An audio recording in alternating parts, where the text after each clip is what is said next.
Megumi Nation, did you lose hope? Right now our boy Megumi is getting slandered left, right and centre. Why did he not tame the deer? Sukuna uses 10 shadows so much better. If another sorcerer used 10 shadows, they would have saved the curse technique. Now to quote Kendrick Lamar, when shit hits the fan, is you still a fan? And I'm here to tell you, I'm standing 10 toes on my Megumi stocks. But let's address the elephant in the room. Is Megumi a bum? Well, first, let's talk about the current imposter who has stolen my goat's body and is currently dropping an all-time performance with the 10 shadows, rivaling Michael Jordan in '96. He's used Mahuraga's adaptation on himself, which allowed him to adapt to the concept of construction's curse technique, in particular the liquid metal, and then switched places with Mahuraga in the domain and added the already adapted wheel to stop the domain. Yeah, it's pretty crazy. And then he stopped the biggest weakness of the 10 shadows, the Shikigami dying, by partially manifesting the Shikigami. In tandem, he'd throw full manifestations to throw off Yuzu and catch her off guard.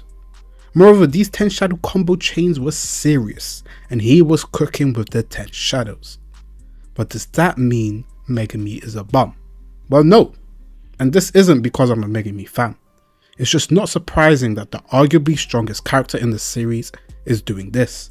A man they call the King of Curses, who was undefeated in the strongest era of Jujutsu, can use a curse technique better than a 15-year-old boy? Who would have thought? And we know imagination is key to expanding on a curse technique, so a person who's lived through it all will have far bigger inspiration to pull from. I mean, compare 15-year-old Gojo to Gojo now. It's light and day, so I don't believe it should be such a surprise. More than just that, I know Geto's showing in Volume 0 was hampered by the plot, with him not getting a domain expansion and reverse curse technique. But the difference in showing of curse spirit manipulation between Geto and Kenjaku is ridiculous. But like I said, it can be explained by the creativity and Jujutsu knowledge of a person such as Kenjaku, and both sorcerers are not bums. So now let's refresh your memory on Megumi's usage with 10 shadows, and why people have begun to underrate the kid. Megumi in his fight with Reggie would use the theme of a Jujutsu sorcerer as a con artist to get a one-up on Reggie, the concealing of Divine Dog, which later led to his victory in the match, highlights his intellect in fights. This is also not the first time he's done it, so as it was similarly done in the Finger Bearer fight. His ability to conceal his trump card is perfectly in tune with his usage of 10 shadows. His most impressive showing was against Toji, in which he used Rabbit Escape to 1, save him from the initial charge, and 2, to divert his life-threatening lunge to prevent himself from dying. The ability to predict and react to a person who outclasses him in stats is thanks to his usage of 10 shadows. Now I'm not going to keep going, because I believe these are things that can show that Megumi's usage with his current capabilities, and it should not be a shock to see a far better sorcerer use the technique better than him. Now to circle back to another question, and that is regarding Megumi's potential. One key plotline assigned to his character is the potential of him as a sorcerer, and Gojo hinted at Megumi's tremendous potential.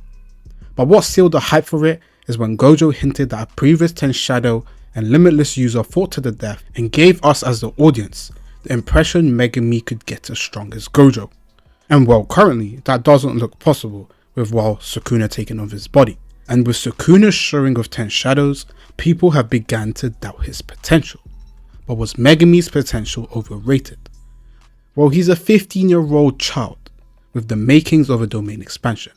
He's also a first-year student. He's tamed majority of his Shikigami, being 7 out of the 10, and has good knowledge on Jujutsu, especially in comparison to his contemporaries. His power is of grade 1 sorcery, which is deemed as the peak, with special grades being anomalies, meaning to be a grade 1 in your first year is pretty ridiculous. We saw throughout the story he was beginning to fully change his mindset, that was limiting him, and his Jujutsu was increasing exponentially due to it. And like I said, out of the first years he's the only one to have locked a domain, and it isn't complete, but it shows how the knowledge of Jujutsu far surpasses the first years, granting more stock to his potential. Now for comparisons, Let's use two other first years from hidden inventory in Gojo and Geto. Well, Gojo is an anomaly, and is Gojo, so he was special grade and well birth changed the Jujutsu world, so it's an unfair comparison. But even that Gojo had not unlocked close to his full powers, did not even have a domain expansion, which something Megumi has. Moreover, Geto was grade 1 of course, and we didn't get to see enough of his showing, but he's in a comparable spot with Megumi, and they both have a broken curse technique. They both were not also close to their full potential, and a whole year later, Geto got a lot stronger, so if Megumi had the luxury of time, I'd venture to say he would have been on the same path of exponential growth. So, in my opinion, his potential is not overrated, and Megumi has beat the bum allegations in regards to potential and current curse technique usage. Now to answer the question, if Megumi is dead, did his character arc fail to reach his potential? Megumi is a character who causes a lot of split discourse in the community.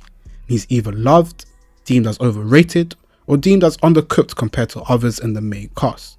First I'll talk in a general sense, and I'll go back to my own interpretation. Megumi's character in short is that of a prodigy who could not see his full strength.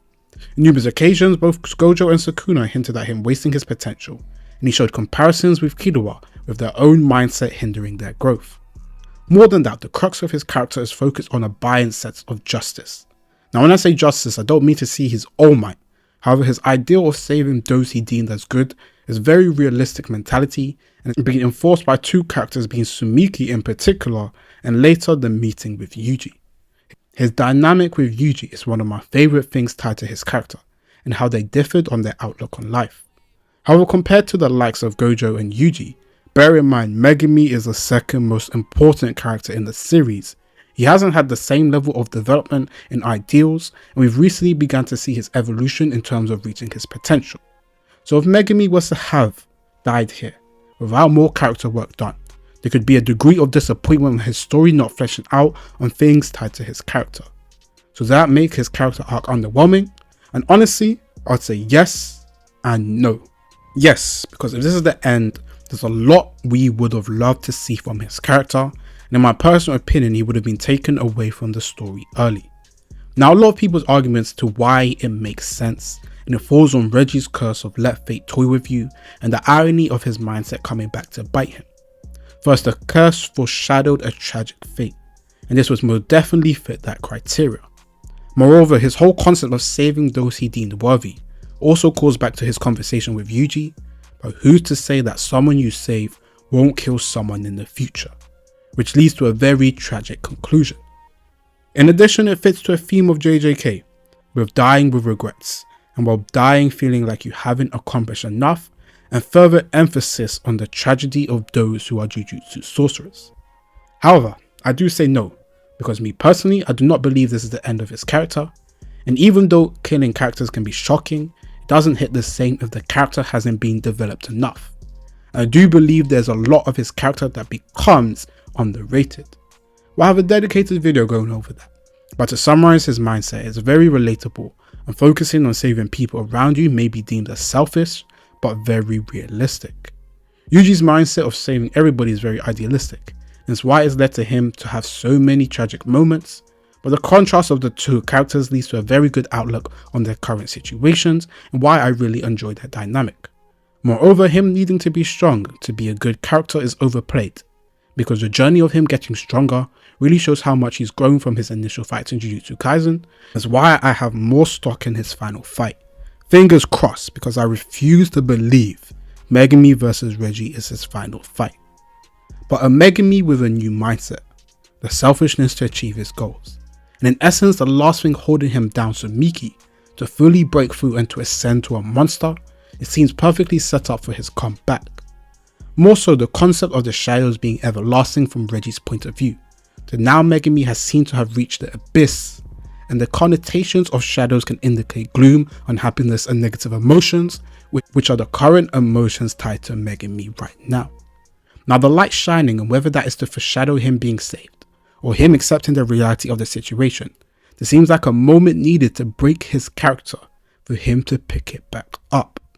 Now it would hit deeper if the person who saved him is Yuji, restoring his faith in his mindset, as the person he saved ended up saving him, and Yuji fulfilling his promise in Shibuya. More than just that, being in solitude in the shadows, in my opinion, will lead to a discovery about himself and a curse technique that will not only make him stronger, but the mindset of taking away his lower self-confidence that we've seen improvements across the series. But this will be on a whole nother level, and will lead him to getting closer to the potential that has been set up for his character, and will emerge from the shadows once again.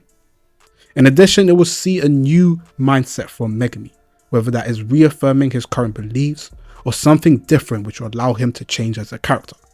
I have said this before, but it gives his character a deeper connection to the main antagonist, more than just his job description, with Sukuna being responsible for killing his sister, and a character who's normally stoic having an emotional moment or an emotional character arc to break his character can serve well for his future ascension. As a Megumi fan, I await his comeback, and I'll be standing firm on the idea he will come back and a complete monster with a newly worked up mindset and a conviction stronger than ever before.